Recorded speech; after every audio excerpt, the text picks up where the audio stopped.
जय भोजपुरिया समाज। जी हाँ भैया, आप सबके बता दी कि भोजपुरी के पावर स्टार पवन सिंह पहुंचल बने श्रेया के घर उनके परिवार से मिले खातिर और श्रेया के जौन की न्याय दिलावे खातिर। चलिए अब आप सबके विशेष तौर पे बता दी भैया, आज से लगभग 4-5 दिन पहले के घटना है।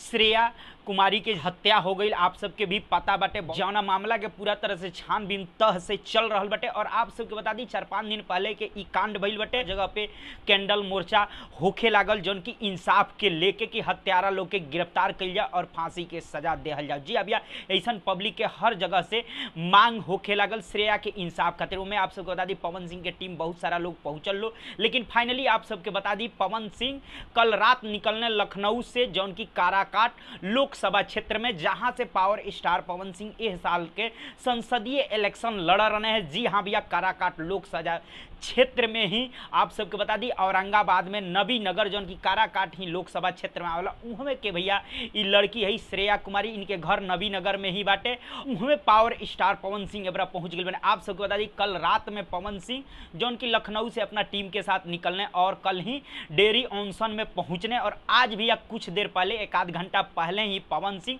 नबी नगर में पहुंच गए बने। जौन की डेयरी ऑनसन से नबी नगर में पहुंच गए बने। डिस्प्ले पे कुछ वीडियो भी देख सकते हैं। जी हाँ भैया, श्रेया के घर पहुंचल बने पवन सिंह, देख सकते हैं काफी ज्यादा भारी भीड़ भी लागल बटे। जी कहीं ना कहीं पवन सिंह ना पहुंच रहे, ओकरा बावजूद भी श्रेया के फैमिली से पवन सिंह बात करते रहे, हर एक चीज सांत्वना भी देते रहे और जितना हो सकत रहा पवन सिंह अपना तरफ से मदद भी करत रहे अपना टीम के भेज के और खुद कॉल पे परिवार से बात करके। तो फाइनली पवन सिंह आज पहुंच गए बने श्रेया घर। आगे जौन भी अपडेट आई हम बताएं। जी हाँ भैया, पवन सिंह मेन इंसाफ दिलावे खातिर और उनके परिवार से मिले खातिर पवन सिंह उनकरा घर नबी नगर पहुंच गए बने। जौन की आप सब वीडियो भी देखनी है।